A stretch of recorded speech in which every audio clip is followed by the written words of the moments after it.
Break के बाद एक बार फिर से आपका स्वागत है। हम लोग चर्चा कर रहे हैं सोशल संकट पे और इसका ट्रिगर है रणबीर अलाहाबादिया का वो बयान।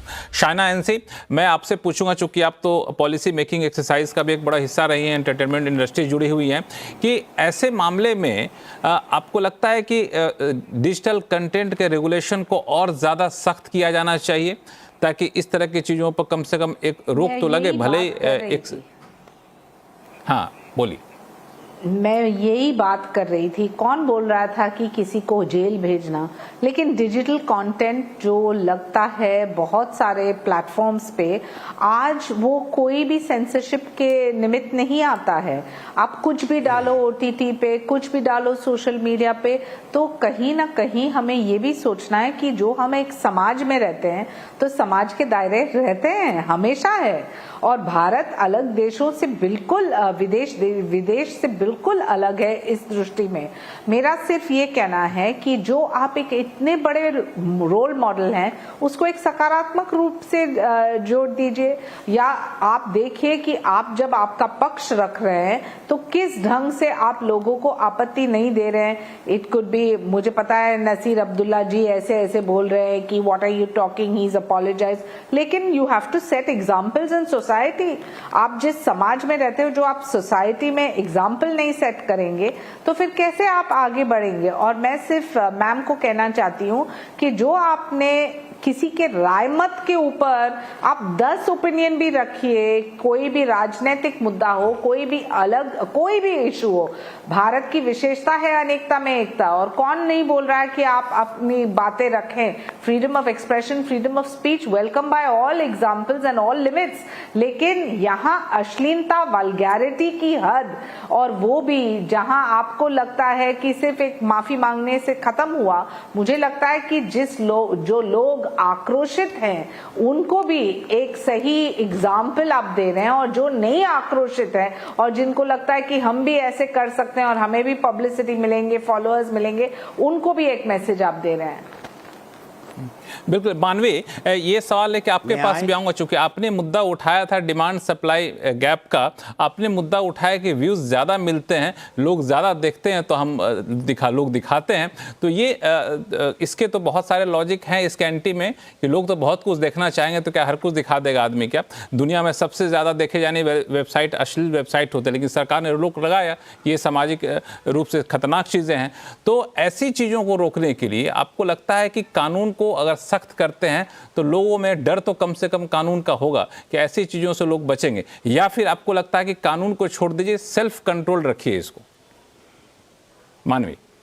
नहीं, देखिए यहाँ पे मैं दो तीन चीज़ें यहाँ पे बोलना चाहती हूँ। पहले तो ये कि मुझे बड़ा दुख हुआ है ये सिलेक्टिव अप्रोच आपके पैनल पे कुछ लोग रखते हैं, जैसे कि कुछ भी परोस दो तो लोग देख लेते हैं। तो कुछ भी परोसने में तो एजुकेशन वीडियोस भी होती हैं, वो तो नहीं देखते लोग, फिटनेस वीडियोस भी होती हैं, वो नहीं देखते, बड़ी जानकारी वीडियोज होती है जो हमारी हिस्ट्री से होती है, जो पास्ट के बारे में होती है, जो बच्चों को देखनी चाहिए वो नहीं देखते, वो फट से स्क्रोल कर देते हैं, दूसरी वीडियोज पे कहीं ना कहीं आकर्षक हो जाते हैं। अब आपका जो प्रश्न है कि अगर ऐसी कोई चीज़ है तो हमारा सेल्फ रेगुलेटरी, तो मैं बोलना चाहती हूँ कि कहीं ना कहीं मैं फिर बोलती हूँ कि लोग ही रिस्पॉन्सिबल हैं। अगर आप ऐसी कोई वीडियो देख रहे हैं तो वहां पे एक छोटा सा बटन आता है जिसपे आप रिपोर्ट कर सकते हैं, आप उसको रिपोर्ट नहीं करते, आपको कोई कंप्लेंट नहीं करनी, वहां पे आप उसको क्लिक करना है रिपोर्ट, लेकिन आप उसको लाइक कर देते हैं, नीचे कमेंट कर देते हैं, शेयर कर देते हैं और व्यू भी पूरा कर देते हैं। तो कहीं ना कहीं जो पोस्ट होता है उसको इंप्रेशन पड़ जाता है और वो लोगों के रील फीड पे वायरल होना शुरू हो जाती है। तो कहीं ना कहीं ये आप खुद इस चीज को बढ़ावा दे रहे हैं। दूसरी बात आप कह रहे हैं कि इस पे रेगुलेटरी होना चाहिए।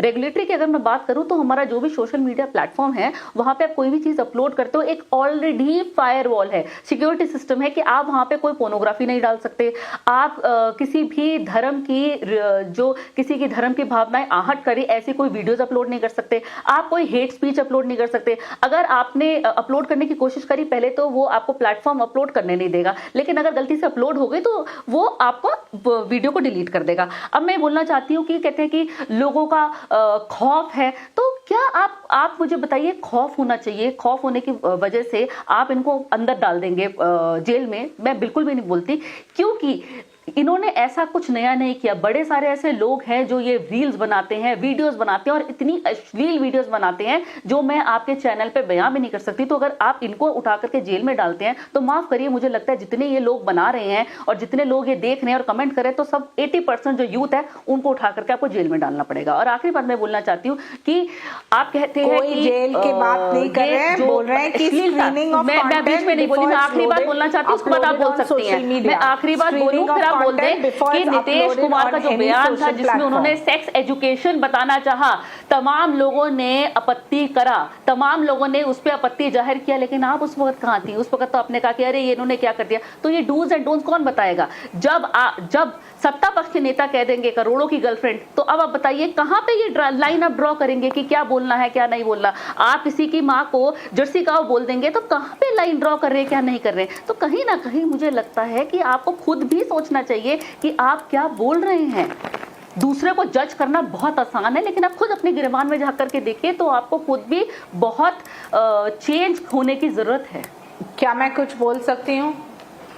हाँ बिल्कुल, शाइना आप बोले, फिर मैं चलूंगा बिपिन जी के पास। हाँ बोल शाइना प्लीज। मैं बहुत ही संक्षेप में सिर्फ ये बोलना चाह रही हूँ, कौन किसको जेल भेज रहे हैं? हम सिर्फ बोल रहे हैं कि जो कंटेंट अपलोड होता है डिजिटल स्पेस में, वो कंटेंट फिल्टर करके आपको देखना है कि कैसे कानूनी तौर पे एक प्रावधान हो। आप एक फिल्म बनाएं तो सेंसर बोर्ड को ओके करना पड़ता है या नहीं? आप मुझे बताएं। आप कोई कंटेंट अपलोड करते हैं तो एक रेगुलेटरी बोर्ड जो सिर्फ तय करती है कि इसको अपलोड करना चाहिए या नहीं, इसको अलाउ करना चाहिए या नहीं। ये कोई भारी ये मॉरल पुलिसिंग नहीं है। This is just about what is right and wrong and what should happen in terms of filtering content. जो मैं कुछ गलत बोल रही हूँ तो आप बताएं। Right. नहीं बिल्कुल नहीं। नसीर जी कुछ जोड़ना चाहते हैं? नसीर जी, हाँ नसीर जी आपके पास बोलिए। बहुत देर से आप इशारा 100 बातों की एक बात रणवीर अलाहाबादी ने एक कंटेंट देखा जो कि ऑलरेडी मतलब ये कि टेलीकास्ट हुआ था। उसने सोचा ये चीज मैं भी इस्तेमाल में कर लूंगा और मेरी जय जयकार होगी, मेरी जो पॉपुलैरिटी है अपना बढ़ेगी। गलत अंदाजा लगाया। ओके, ये उसने गलत सोचा और किसी से भी ऐसी गलती हो जाती है क्योंकि हमारे यहाँ कुछ हद तक अनुमति भी है कि यहां तक बोल दो वहां तक बोल दो। ये लक्ष्मण रेखा को थोड़ा सा क्रॉस कर गया, उससे उस जो आपत्ति हुई इस पर इतने लोग फिर आ गए तो उससे एक गलती हुई है। अब इतना उस पर बवाल करना, यही मैं कह रहा हूं ना। एक भाई साहब यहां पे बोल रहे हैं आतंकवादी है ये, he should be treated like an आतंकवादी। How sad is that? कितनी मतलब मुझे मतलब आतंकवादी like a rapist. I mean, a rapist and an आतंकवादी are the same in my opinion. I think के रेपिस्ट को आतंकवादी बोलना चाहिए, लेकिन वो अलग बात है। लेकिन एक गलती हुई है, उसके लिए उसने माफी मांग ली है। अब वो क्या भारतनाट्यम करना पड़ेगा उसको मेज पे हमारे लिए? क्या करना पड़ेगा? जाने दो, वार्निंग दे दो, जाने दो। अगली बार करे तो मार देना जान से। नसीर अब्दुल्ला साहब, अगली बार करे तो मार देना, फांसी पे लगा देना। नसीर जी, क्यों बढ़ा रहे हैं? क्यों बढ़ा रहे हैं? आपने कहा कि उसने बाहर का कंटेंट देखा, उसने माफी मांग ली है, उसने माफी मांग ली है। नसीर जी, आपकी के बात का आगे बढ़ा रहा हूं। कैसे माफी मांगे कहा कि एक बार कंटेंट देखा, अपने आप को उस आग बाहर लगाए, कंटेंट देखने के बाद उसे लगा कि हम अपने यहाँ इस्तेमाल कर सकते हैं, तो इस्तेमाल कर लिया। और आपने खुद कहा कोट एंड कोट कि यहाँ पे हमारे रेगुलेशन थोड़े से इस चीज को अलाउ, बिल्कुल आपने खुद कहा कि हमारा रेगुलेशन इस चीज को अलाउ करता है कि थोड़े बहुत आप ऊपर नीचे हो सकते हो। तो सवाल यही उठ रहा है कि हम उस रेगुलेशन में जो अलाउ करते हैं थोड़े बहुत ऊपर नीचे करने का, उसको क्यों ना हम रोक दें? ये ज्यादा बेहतर हो सकता है। सुनील पाल जी को जोड़ना चाहेंगे आप संक्षिप्त में, फिर बिपिन भट्ट के पास जाऊंगा मैं। सुनील पाल जी। मैं कहता हूं कि ये भाई साहब कह रहे कि उनसे गलती हुई तो हर गलती की सजा होती है ना। और मेरे सफेद बात पे और मुझको मरवाने की धमकी दे रहा है। सजा भुगतनी चाहिए, है नसीर भाई, सजा भुगतनी चाहिए ना उसको, ठीक है। और उसको आप सपोर्ट करें तो आपको भी सजा मिलनी चाहिए, ठीक है। समाज का जो भी दुश्मन होगा वो सजा का हकदार होगा, क्योंकि किसी को हक नहीं प्लेटफॉर्म पर खड़े होकर आतंकवादी ऑडियंस के सामने विपिन भट्ट कुछ जी, भी गलत ठीक है। बात कहे, आपको कहने का हक नहीं है ऐसा, ठीक है। और जिसने गलती की है उसको सजा मिलनी चाहिए। पैसा कमा रहे हो आप, बिल्कुल पागल जी। नहीं हो। हाँ, ऐसा कोई हर आदमी अगर अपनी गलतियां करके बोल दे मुझसे गलती हुई, मुझसे गलती हुई, तो फिर तो अपराधियों को माफ कर दिया जाएगा। तो फिर सजा फिर बिल्कुल एक कोर्ट एक तो कानून कहीं कैसे न कहीं सबकी जा चीज़ है। करके एक लाइन तो खींचनी पड़ेगी विपिन भट्ट जी, बिल्कुल, कहीं न बिल्कुल। कहीं जाके एक लाइन तो खींचनी पड़ेगी हमें कि अब हो गया, अब इससे ज्यादा तो अब नहीं बर्दाश्त किया जाएगा, इस सीमा को लांघे गया तो आपको सजा भुगतनी पड़ेगी। और इसके लिए चाहे जो भी एक एग्जाम्पल सेट करना पड़े, एग्जाम्पल चाहे रणबीर हो या फिर दूसरे ही मामले में क्यों ना एग्जाम्पल सेट किया जाए। आपका क्या विचार है? जी बिल्कुल, मतलब खैर यहाँ रणबीर को किसी कटघरे में नहीं, जो नसीर साहब बार बार कह रहे हैं कि क्या उनको फांसी पे चढ़ा देते, रणबीर एक एग्जाम्पल है। और देखिए वो शो तो बहुत समय से चल रहा था, कोई हल्ला गुल्ला तो नहीं हुआ, बहुत सारे ऐसे डार्क कॉमेडी शोज चलते हैं, गाली गलौज सब होती है, लेकिन क्यों यहाँ पर हल्ला हुआ? क्योंकि कोई लाइन क्रॉस हुई। अब करना क्या होगा आपको? देखिए थोड़ा एग्जाम्पल दूसरे देशों से लेते हैं। ऑस्ट्रेलिया इसमें बहुत अच्छा एक देश है जिससे आप समझ सकते हैं या उठा सकते हैं। उन्होंने कई रेगुलेशंस बनाए। उन्होंने एक तो समझा है कि सोशल मीडिया क्या है। देखिए प्रॉब्लम यह है कि टीवी हो गया, अखबार हो गया, फिल्में, ये सब की सब समाज को एक दिशा देती है, पूरा समाज इससे इन्फ्लुएंस होता है। और अब तो ये जिन लोगों की हम बात कर रहे हैं इनके तो नाम में इन्फ्लुएंसर हैं। लेकिन दिक्कत ये है लक्ष्मण जी कि ये सिंगल एंटिटी है, एक आदमी है। ये जितना भी सोशल मीडिया है ना, सब एक सिंगल पर्सन के इर्द गिर्द घूमता है। कोई भी इन्फ्लुएंसर है, उसका यूट्यूब चैनल है, उसका इंस्टाग्राम पेज है, उसका फेसबुक पेज है, वो होल सोल एंटिटी होता है। बाकी जितनी चीज़ें हैं, कोई एक पिक्चर भी बन रही है तो एक आदमी नहीं बनाता, उसमें 10 लोग मिलकर दिमाग लगाते हैं, फिर सेंसर बोर्ड आता है, फिर बहुत कुछ आता है।